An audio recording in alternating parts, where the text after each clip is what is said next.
There's a thought most people avoid because it cuts a little too deep, a little too fast. That much of what gets labeled as love isn't truly love, but a quiet fear of being alone. That the need to always have someone around isn't connection, it's distraction. And some relationships aren't built to bring you closer to yourself, but to keep you just far enough away that you never have to face what's really there. That discomfort you feel in silence, that restless urge to fill the space, isn't random.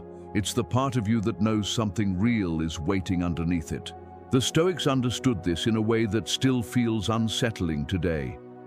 A person who cannot sit with themselves is already in chains, even if those chains feel comfortable. Because dependence doesn't always look like weakness. Sometimes it appears as attachment, as routine, as something you've convinced yourself you need.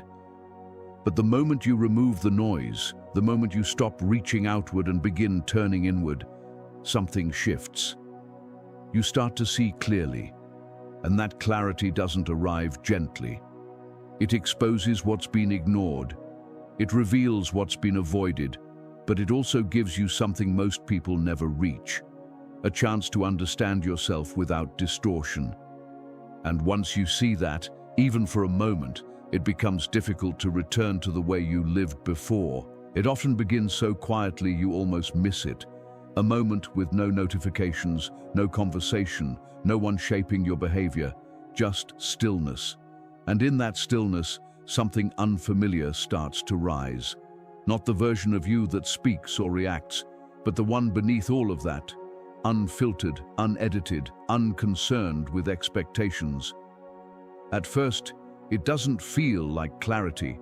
It feels like noise, thoughts overlapping, emotions rising without structure, fragments of things you've pushed aside slowly coming back into view. And because nothing interrupts it, it feels louder than it actually is. Most people don't stay in that moment long enough to understand it. They move away from it. They reach for something, anything, that brings back distraction. But that instinct to escape is exactly what keeps things buried. Because what feels uncomfortable isn't the silence itself, it's what the silence reveals when nothing is covering it anymore. There's a reason the mind resists stillness. It isn't used to being seen this clearly. When there's space, it fills it, and not always in comfortable ways. It brings forward unresolved thoughts, lingering doubts, questions you've delayed for convenience. It exposes contradictions you've learned to ignore. And because these things don't have immediate answers, they create tension. But unfamiliar doesn't mean unnatural. It usually means unpracticed. The ability to sit with your own thoughts without reacting to them is something most people never develop. So instead they stay busy, they stay occupied, they stay surrounded. Not because they want to, but because it's easier than facing what's waiting underneath. And over time, that avoidance becomes so normal that even a few minutes of silence feels overwhelming, not because the mind is too heavy, but because it's finally being experienced without interruption. But if you stay with it, even briefly, something begins to shift, not all at once, but gradually. The noise starts to organize itself, thoughts separate, patterns begin to appear. You start noticing not just what you're thinking, but how you're thinking. And that awareness changes your position completely. You're no longer fully inside the experience, reacting to everything as it comes. You're observing it, understanding it, creating space between you and your immediate response. And that space is where clarity begins. Not the kind that gives instant answers, but the kind that removes distortion. Without constant influence, without pressure to respond, without needing to maintain a version of yourself for someone else, you begin to see things as they actually are. And that kind of clarity is rare because most people never give themselves the conditions to experience it. The Stoics understood this well. They didn't treat solitude as something to avoid, but as something to use, a place where the mind could be understood, not controlled. As Marcus Aurelius wrote, Nowhere can man find a quieter or more untroubled retreat than in his own soul. That retreat isn't about escaping life, it's about stepping back from constant reaction long enough to actually see it. And once you begin to see clearly, something changes. You notice when you're reaching for distraction, when you're avoiding something instead of facing it, when you're choosing comfort over understanding. And that awareness doesn't judge you. It simply shows you what's happening. And for the first time, you have a choice, not based on habit, not based on fear, but based on clarity. And from that point forward, everything starts to shift in subtle ways. You begin to realize how much of your life was shaped by avoiding yourself. How many decisions were made to stay comfortable rather than to stay honest. How often you chose noise over clarity simply because clarity required you to sit with things you didn't fully understand yet. But now, that space feels different. It's no longer something you're trying to escape. It becomes something you're learning from, something you're using. And in that process, you start building something that doesn't depend on constant distraction. A sense of direction that comes from within, not from what's happening around you. A sense of stability that doesn't collapse the moment things go quiet. And that changes how you move through everything else. And once you've experienced even a glimpse of that, it becomes difficult to go back. Not because you've figured everything out, but because you've seen what's possible when you stop running from yourself. You stop looking for something to fill the space. You stop expecting something external to fix what feels incomplete. Instead, you begin building something that reflects you, something that holds even when nothing else is there to support it. And that's the shift most people never make. Not because it's impossible, but because it requires staying in the very place they've been trying to escape. But if you're still here listening to this, then part of you already understands. And if you want to go deeper into that, to think more clearly, to understand yourself without distortion, to build something that truly feels like your own, then consider subscribing as a decision to stay connected to the version of you that refuses to live unconsciously. And that's where the real shift begins, not in some dramatic realization, but in small, consistent moments where you choose to stay present with yourself instead of moving away. Where you allow thoughts to pass without immediately reacting to them. Where you listen without trying to silence what you hear. It's subtle, almost invisible from the outside, but internally, it changes the foundation you're operating from. What once felt like emptiness starts to feel like space. What once felt overwhelming starts to feel manageable. And what once felt like something to escape from begins to feel like something you can actually learn from. Not because the thoughts themselves have changed, but because your relationship to them has. And in that shift, something important becomes clear. The silence was never the problem. It was the doorway. Because the truth is, most people don't enter relationships with a clear understanding of themselves. They walk in, carrying questions they haven't answered, feelings they haven't processed, and uncertainties they haven't fully faced. It doesn't look like avoidance from the outside. It looks like connection, like effort, like emotional investment. But underneath it, there's often something else driving it. A quiet need to fill space, a subtle desire to not feel alone with your own thoughts for too long. And that's where things begin to blur. Because when connection becomes a way to escape rather than a way to share, it changes the entire foundation it's built on. It happens gradually. You don't consciously decide to avoid yourself. You just start prioritizing what feels easier. It's easier to focus on someone else's day than to reflect on your own direction. Easier to stay in constant conversation than to sit in silence and face questions that don't have immediate answers. Easier to remain occupied in shared routines than to explore what you actually want outside of them. And over time, that ease becomes a pattern. A pattern where your attention is always directed outward, where your sense of stability starts depending on something beyond you, where your inner world becomes secondary to whatever is happening in the relationship. At first, it doesn't feel like a loss. It feels like closeness, like you're building something meaningful. And in many ways, you are.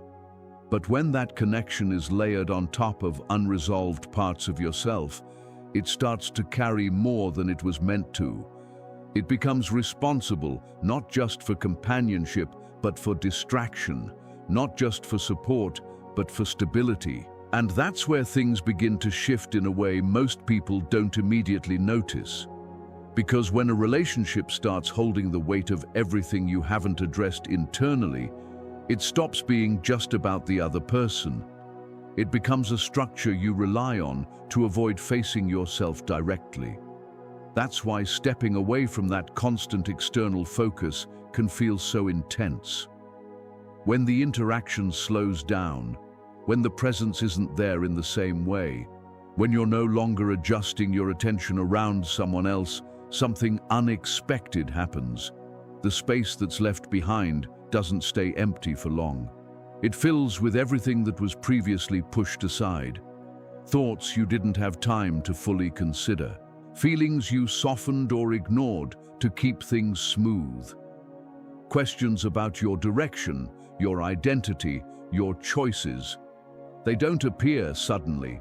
They've always been there. You just didn't have the space to notice them clearly. And that realization can feel uncomfortable, not because there's something wrong with you, but because there's something real that hasn't been explored yet. Without the constant exchange of energy that comes with connection, your mind begins to turn inward in a way that feels unfamiliar. You're no longer reacting as much. You're observing more, and observation brings clarity, but it also brings responsibility. Because once you see something clearly, it becomes harder to ignore it. Once you recognize a pattern, it becomes hard to pretend it isn't there. This is where many people rush to fill the space again, not out of weakness, but out of habit. Because facing yourself requires a kind of patience most people haven't practiced. It means sitting with uncertainty without trying to fix it immediately. It means letting thoughts exist without distracting yourself from them. And at first, that process doesn't feel productive. It feels slow, unclear, like you're not moving forward in any visible way. But internally, something is shifting. The parts of you that were hidden beneath constant interaction are beginning to come into focus. There's a difference between being alone and actually being with yourself. And most people haven't fully experienced the second. Being alone can feel like absence if you're used to filling every moment with something external. But being with yourself is something entirely different. It's an active process where you start to understand how you think, how you react, what you avoid, what you truly value. And that understanding doesn't come from distraction. It comes from presence, from allowing space to exist without trying to change it right away. Over time, that space becomes less intimidating, not because everything within it is resolved, but because you become more familiar with it. You begin to see that the discomfort you felt wasn't a signal to escape, but an invitation to pay attention. And that shift in perspective changes how you approach both solitude and connection. You're no longer seeking connection just to avoid yourself. You begin choosing it from a place where you already understand what you bring into it. Carl Jung expressed this in a way that still holds weight. Until you make the unconscious conscious, it will direct your life, and you will call it fate. What most people experience as repeated patterns in relationships, recurring frustrations, similar outcomes, often comes from things they haven't fully examined within themselves. And when those things remain unexamined, they don't disappear. They simply take different forms, shaping your choices without you fully realizing it. So when the external focus is removed, what remains isn't emptiness, it's awareness. It's everything that was sitting beneath the surface, not to overwhelm you, but to be understood. And while that process isn't always comfortable, it's necessary. Because without it, connection becomes a cycle of repetition rather than a space for growth. But with it, something begins to change. You stop using relationships to escape yourself, and you start approaching them as something that reflects who you've become. This is where something subtle but powerful begins to shift. Not all at once, not in some dramatic realization, but in small decisions that start to feel different.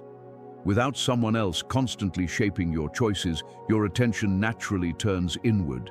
You notice it in simple things: how you choose to spend your time, what you genuinely enjoy, what feels right without needing to explain it. At first, it may feel unfamiliar, even uncertain, because you're not used to making decisions without considering how they'll be received. But that uncertainty isn't confusion, it's space. Space that was always there, just never fully yours. When you're used to sharing your life closely with someone, even the smallest decisions can become collaborative without you noticing. You adjust your timing, your preferences, your reactions, not always consciously but consistently. Over time, that adjustment becomes automatic. You start thinking in terms of we before fully understanding what I actually want. And while that can create harmony, it can also blur something important. Because when your internal direction is constantly aligned with someone else's expectations, your own voice becomes quieter. Not gone, just harder to hear. So when that external influence is no longer present in the same way, your mind begins to recalibrate. It's like removing a constant background noise you didn't even realize was there. At first, the silence feels unusual, but gradually it becomes clearer. You start to notice the difference between what you truly prefer and what you've simply adapted to. You begin to recognize the choices made out of habit versus the ones that actually reflect who you are. And that awareness creates a shift, not just in what you do, but in how you relate to your own decisions. There's a kind of freedom in that process that doesn't feel loud or obvious. It's quiet, steady. It shows up in moments where you realize you're no longer hesitating the same way. You're not constantly running through scenarios, anticipating reactions, adjusting your thoughts before they're even fully formed.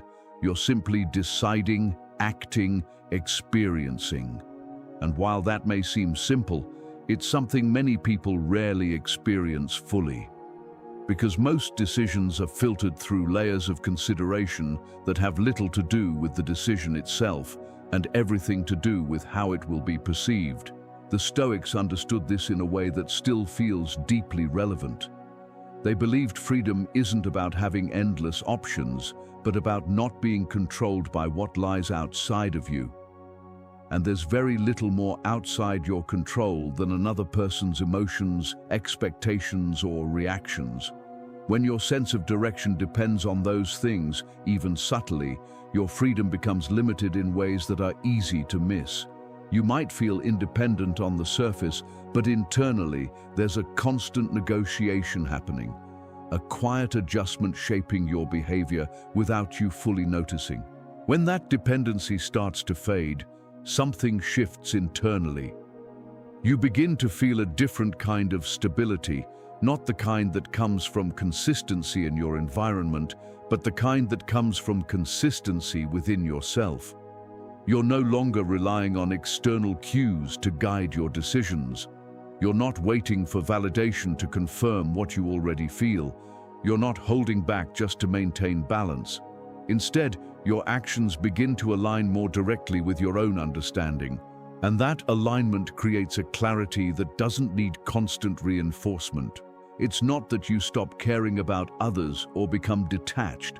It's that your decisions are no longer anchored in their presence. You're not choosing based on what will keep things smooth or predictable. You're choosing based on what feels true to you. And that shift completely changes the experience of being alone. It stops feeling temporary or incomplete and begins to feel intentional, something you're using, not something you're waiting to move past. Of course, this doesn't mean every decision becomes easy.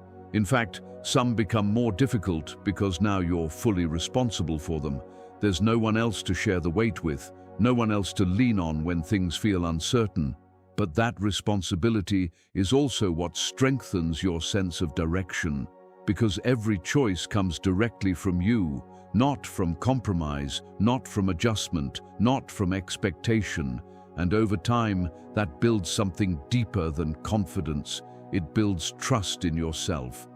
Epictetus expressed this simply: "No man is free who is not master of himself." That mastery isn't about rigid control.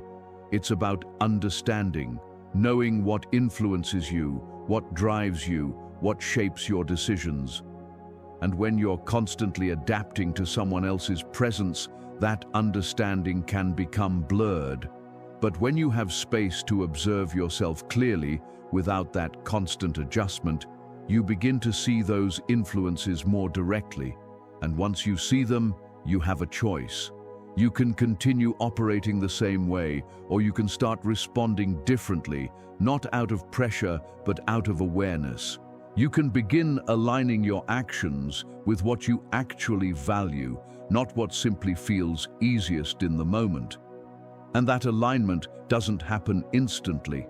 It builds gradually through small decisions that strengthen your independence rather than dilute it. What comes out of that process isn't isolation, it's clarity.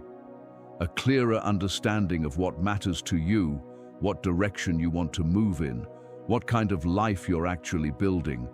And that clarity becomes the foundation for everything that follows. Because once your sense of direction comes from within instead of external influence, it becomes far more stable, less reactive, less dependent, more intentional. And in that intention, something important becomes clear. You're not just navigating your life, you're shaping it, not based on what fits into someone else's expectations, but based on what truly aligns with who you are.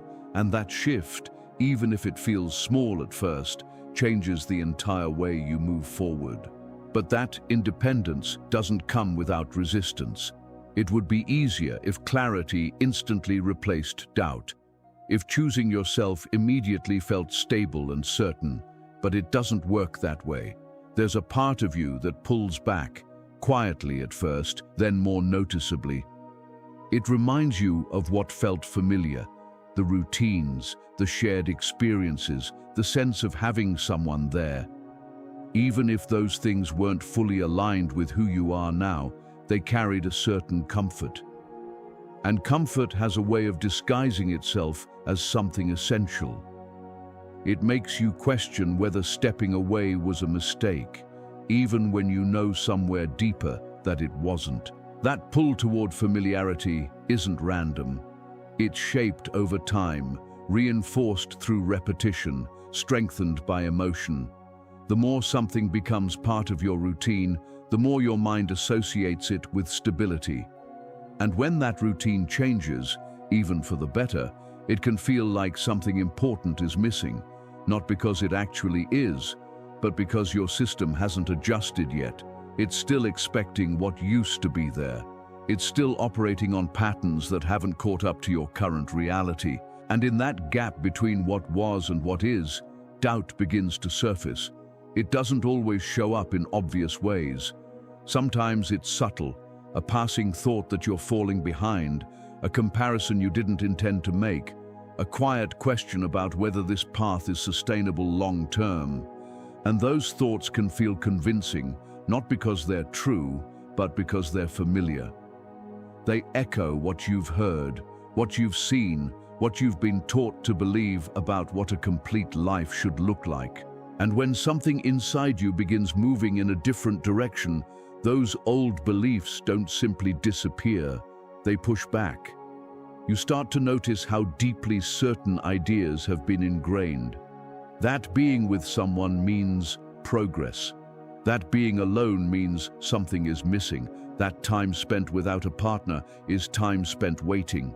These ideas don't come from a single source. They build gradually, through culture, through observation, through subtle reinforcement over time. And because they're so widely accepted, they rarely get questioned. They simply become the background assumptions, shaping how you interpret your own life. But then there are moments that don't quite fit that narrative. Moments where you're alone, and instead of feeling incomplete, you feel clear. There's no pressure to adjust, no need to respond, no expectation to be anything other than what you are in that moment. And in those moments, something feels different. Not louder, not more exciting, but more real, more grounded, less filtered. And it creates a contrast that's hard to ignore. Because if being alone truly meant lacking something, those moments wouldn't exist. That contrast is where the resistance begins to lose its certainty. You start to see that the discomfort isn't coming from being alone itself, but from the conflict between what you've been taught to believe and what you're actually experiencing. One part of you is operating on inherited ideas, while another is responding to direct experience. And those two don't always align. The mind tends to favor what it already knows, even if that knowledge is incomplete. But experience has a way of slowly reshaping those beliefs, not through force, but through repetition. As you continue in that space, something begins to shift. The questions don't disappear, but their tone changes. They become less about whether you're missing out and more about what you're actually gaining. Less about how it looks from the outside and more about how it feels from within. And that shift isn't dramatic. It happens gradually, through repeated moments of clarity that start to outweigh the initial discomfort. You begin trusting your own experience more than the assumptions you've carried for years. Still, the resistance doesn't fully disappear. It shows up in different forms, sometimes as nostalgia, sometimes as comparison, sometimes as a quiet pull to return to what's familiar simply because it's easier to understand. But now there's a difference. You can see it for what it is. You recognize that the pull isn't always aligned with what's best for you, but with what feels familiar. And that awareness creates space between the feeling and your response to it. And once you see that, even briefly, those expectations begins to weaken. You realize that the path you're on doesn't need to match a predefined structure to be valid. It doesn't have to follow a sequence that others recognize. It only needs to make sense to you, from where you stand now, with what you understand now. And that realization doesn't remove resistance, but it changes how you relate to it. Instead of reacting to it immediately, you begin to observe it. You notice when it shows up, what triggers it, how it tries to pull you back towards something familiar. And in that observation, you gain a kind of control that isn't forceful, but intentional. You're no longer being moved by every passing doubt. You're choosing how to respond to it. What remains is something quieter, but stronger. A growing understanding that what feels unfamiliar isn't necessarily wrong, and what feels familiar isn't always aligned. And in that understanding, the resistance starts to lose its authority. It becomes just another part of the process, not something that defines it. In those quieter moments, something else begins to come into focus. Not all at once, but gradually, like a reflection becoming clearer the longer you look at it. You start to notice how much of who you thought you were was shaped in response to someone else. The way you spoke, the way you reacted, even the things you believed you preferred. None of it felt forced at the time. It felt natural, like you were simply adapting, being considerate, being part of something shared. And in many ways, you were. But adaptation, when repeated enough, begins to blend into identity. What starts as adjustment slowly becomes who you believe you are. It doesn't happen in obvious ways. It's rarely a moment where you consciously decide to change yourself. It's a series of small choices. You soften an opinion here, delay a reaction there, choose something familiar over something you actually want because it keeps things smooth. Each choice feels minor, reasonable, even mature. And because there's no immediate consequence, you don't question it. In fact, it often feels like the right thing to do, like you're growing, becoming more flexible, more understanding. But what isn't immediately visible is the accumulation of those choices over time. Over time, that version of you becomes easier to carry. It's predictable, adaptable, aligned with what's expected. But it's also slightly removed from what's real. Not completely, but enough that something feels different when you step outside of that dynamic. When you're no longer in that environment, no longer adjusting in the same way, you begin to notice the gap. The difference between how you are showing up and how you actually feel when there's no one else to respond to. And that difference can be surprising, even disorienting at first, because now, without that constant feedback loop, you're left with something more direct. You don't have to anticipate reactions, you don't have to adjust your tone, you don't have to align your preferences with someone else's expectations. And in that absence of adjustment, your natural responses begin to surface again. The opinions you held back, the interests you set aside, the ways of thinking that didn't quite fit into the dynamic you were part of. They don't return all at once. They come back gradually as you give yourself space to exist without filtering. This is where things can feel unfamiliar, because you're no longer operating from a version of yourself shaped through constant interaction. You're reconnecting with something that hasn't been fully expressed for a while, and that process isn't always smooth. There's a period where you're not entirely sure what feels right, because you're distinguishing between what was adapted and what is actually yours. But that uncertainty is part of the process. It's the space where clarity begins to form, not from external validation, but from direct experience. What becomes clear over time is that much of what you thought you was actually a response to maintain connection, to keep things balanced, to avoid disruption. And while those responses served a purpose, they weren't always aligned with your deeper preferences or values.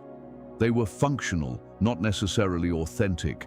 And when you step out of that pattern, even temporarily, you begin to see that difference more clearly. Carl Jung once said, "The privilege of a lifetime is to become who you truly are."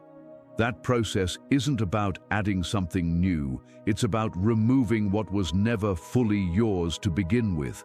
The layers of adaptation, expectation, and adjustment that built up over time. And being single in this context creates the conditions for that process to unfold.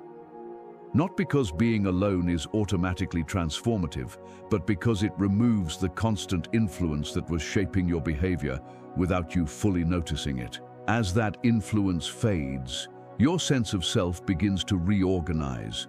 You start making choices that aren't based on maintaining a dynamic, but on what actually resonates with you. You begin expressing thoughts without filtering them through someone else's expectations. You notice what energizes you, what feels aligned, what doesn't, and that awareness builds gradually through repeated moments where you choose to respond based on your own understanding rather than habit. Over time, the version of you that once felt easier to maintain begins to feel less necessary, not because it was wrong, but because it was incomplete. It was shaped by context, by interaction, by the need to fit into something shared. And while there's value in that, there's also value in understanding who you are outside of it. Without the constant editing, without the anticipation, without the need to align every part of yourself with someone else's expectations, what remains is something quieter but more stable. A version of you that doesn't require constant adjustment to exist. One that isn't built around maintaining something external, but around understanding something internal. And while that version may take time to fully recognize, it becomes clearer the more space you give it to exist without interference. And in that clarity, something shifts. You're no longer trying to maintain an identity, you're discovering one. That's when something changes in a way that's hard to explain at first, but impossible to ignore once you feel it. Solitude stops feeling like something you're stuck in and starts feeling like something you're actively using. The same silence that once felt heavy begins to feel open, not empty, but available. Your thoughts don't disappear, but they become easier to follow. There's less noise around them, less interruption, less pressure to respond immediately. And because of that, you begin to see them more clearly. Not just what you think, but how you think. Not just what you feel, but where those feelings come from. It's not that life suddenly becomes simple. In many ways, it becomes more honest. You can't rely on distraction in the same way. You can't redirect your attention outward every time something feels uncomfortable. But instead of reacting to that discomfort, you begin to sit with it, to observe it without immediately trying to change it. And that shift from reacting to observing is where something deeper starts to take shape. Because when you're constantly reacting, you're always slightly behind your own experience. But when you're observing, you're present with it. That presence creates space. And in that space, your decisions begin to change. Not because you're forcing yourself to act differently, but because you're seeing more clearly what's actually happening. You notice patterns that once went unseen. You catch yourself before falling into habits that used to feel automatic. You start asking different questions, not out of confusion, but out of curiosity. And those questions don't always need immediate answers. Sometimes just asking them is enough to shift how you think. This is where growth stops being something abstract and starts becoming something real. It's no longer about ideas or concepts you've heard before. It becomes about how you're actually living, how you're thinking, how you're responding to what's happening inside you, not just around you. And that kind of growth doesn't happen quickly. It builds over time through consistent attention, through repeated moments where you choose to stay present instead of drifting back into distraction. There's also a different kind of discipline that begins to form here. Not the kind that comes from forcing yourself into routines, but the kind that comes from understanding why you do what you do. When you start observing your own patterns, you begin to see what leads to certain outcomes, what supports your clarity, and what disrupts it. And that awareness naturally starts influencing your behavior. You begin making choices that align with what you've seen, not because you have to, but because it makes sense. Epictetus once said, "First say to yourself what you would be, and then do what you have to do." That process isn't about creating an identity from nothing. It's about recognizing what's already there when everything unnecessary is stripped away. And solitude, when used intentionally, becomes the space where that recognition happens. You're no longer distracted by what you think you should be. You're observing what you already are and deciding what to build from there. As that understanding deepens, your relationship with time begins to change. You're no longer trying to fill it the same way. You stop measuring it by how much is happening externally. You start valuing depth over constant activity. A single hour spent thinking clearly can feel more meaningful than an entire day spent reacting without reflection. And that shift in how you experience time begins to reshape how you approach your life as a whole. It doesn't mean you stop valuing connection. It means your relationship with it evolves. You're no longer seeking it as a way to fill space or avoid something internal. You're approaching it from a place where your attention is already grounded, where your sense of direction isn't dependent on someone else's presence, and that makes any connection you choose more intentional, more aligned, more stable. But beyond that, something else becomes clear. The very space you once tried to escape is the same space that allows everything else to grow. Clarity, focus, understanding, direction, it all comes from that same place. Not from adding more, but from removing what was getting in the way. And once you've experienced that, even briefly, it becomes difficult to ignore, because you begin to see that solitude was never just about being alone. It was about having the space to become fully present with yourself.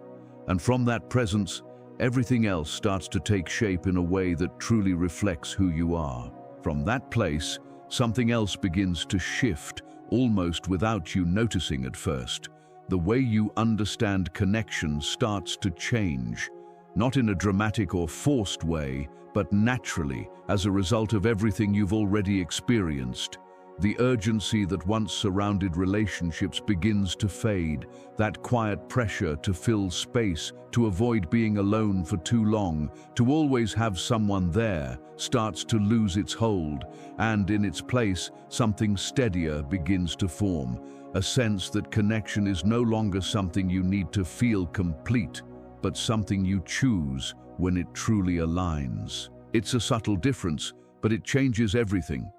Before, connection might have felt essential, something that defined your stability. Without it, things felt uncertain, incomplete, like something was missing. But now that feeling isn't there in the same way. Not because you've rejected connection, but because you've experienced what it feels like to stand on your own without losing yourself. You've seen that your sense of direction doesn't disappear when no one else is there to reflect it back to you.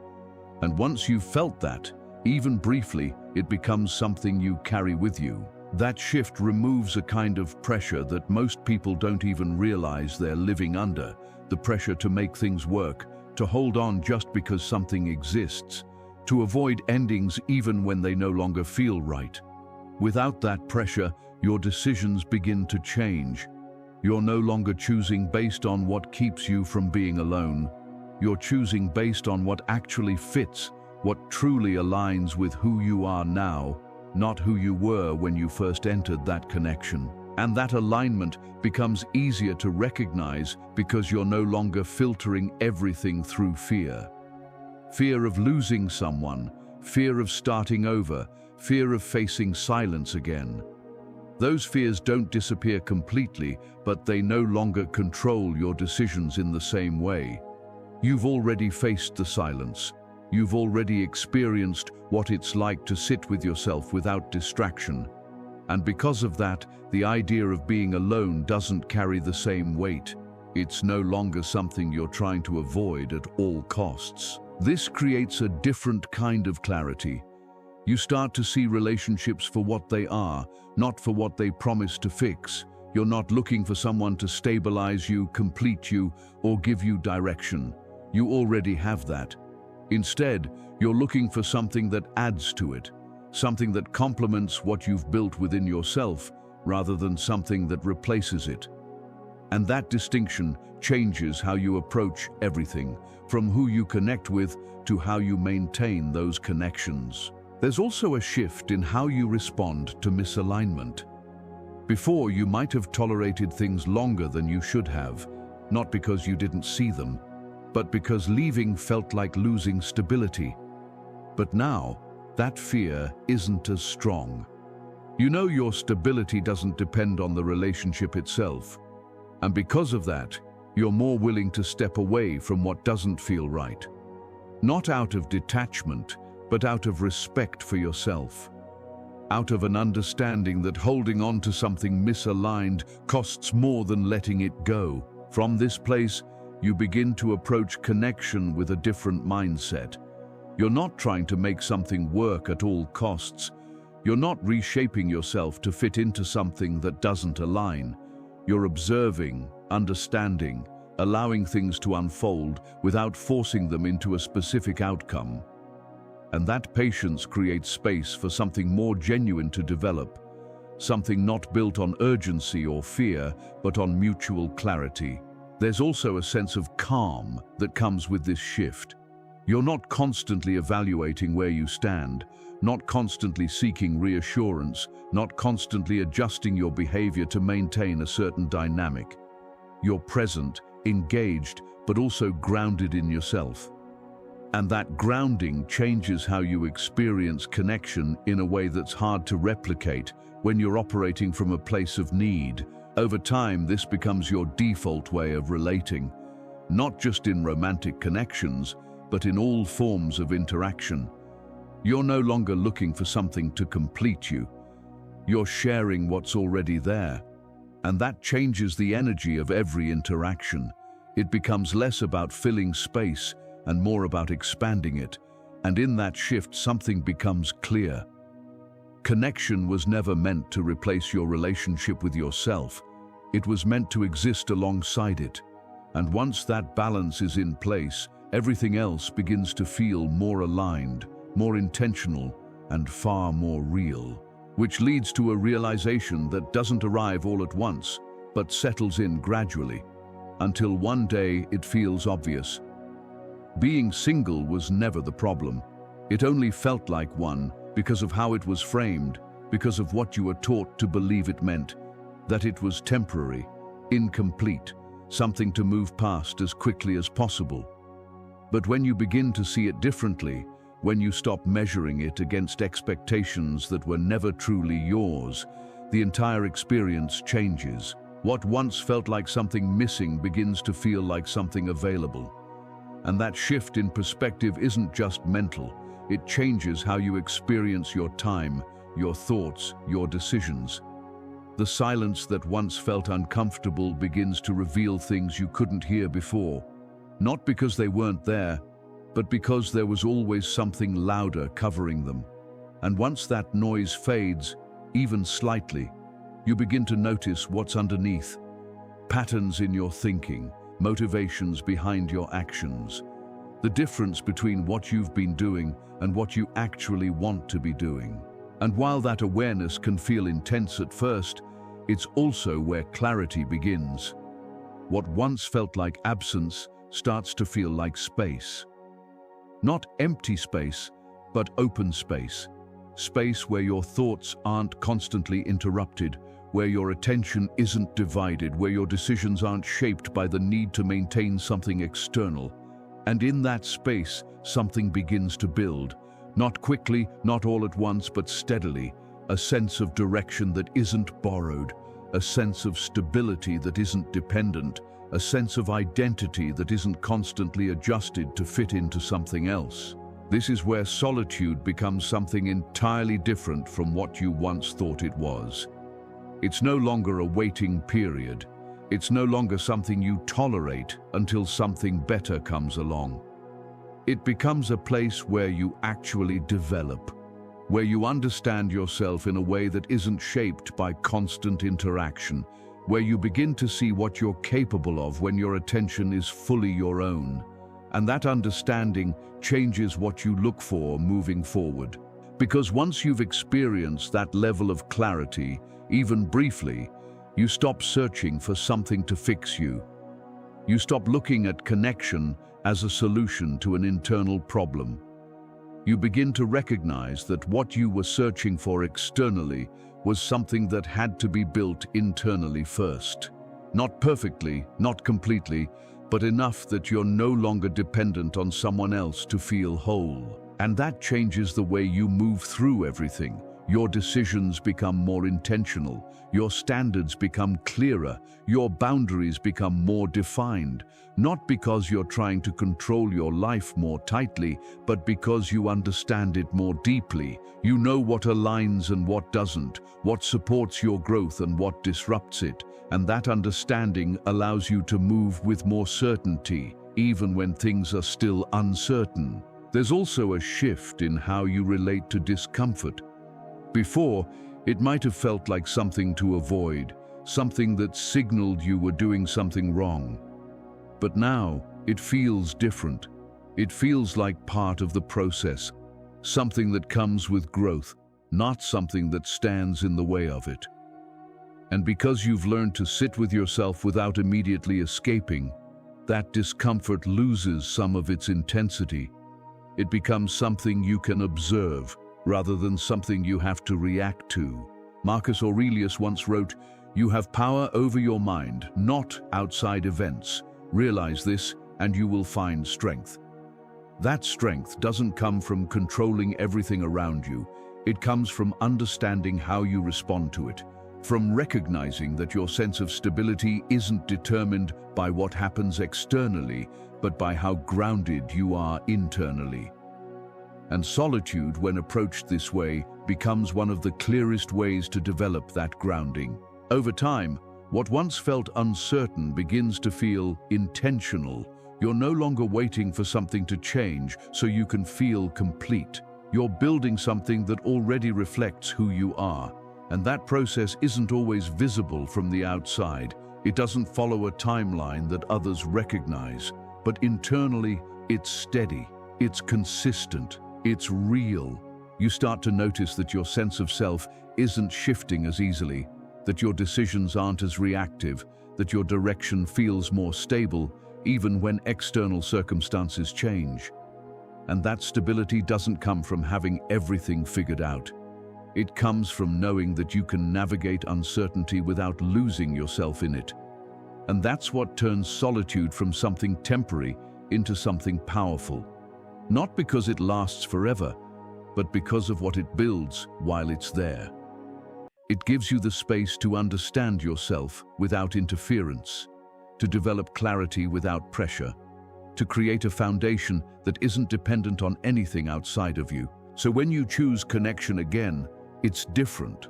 Not because connection itself has changed, but because you have. You're no longer entering it from a place of need. You're entering it from a place of understanding.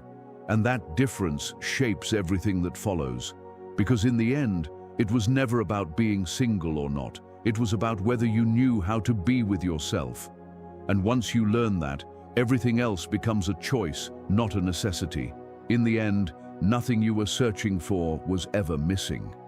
It was simply buried under noise, distraction, and the constant need to look outward. And the moment you learn to stand fully on your own, without needing to escape yourself, everything changes. Not because the world becomes easier, but because you finally become steady within it. If this spoke to something real in you, there's another video on your screen that will take you even deeper into this path. Stay with it.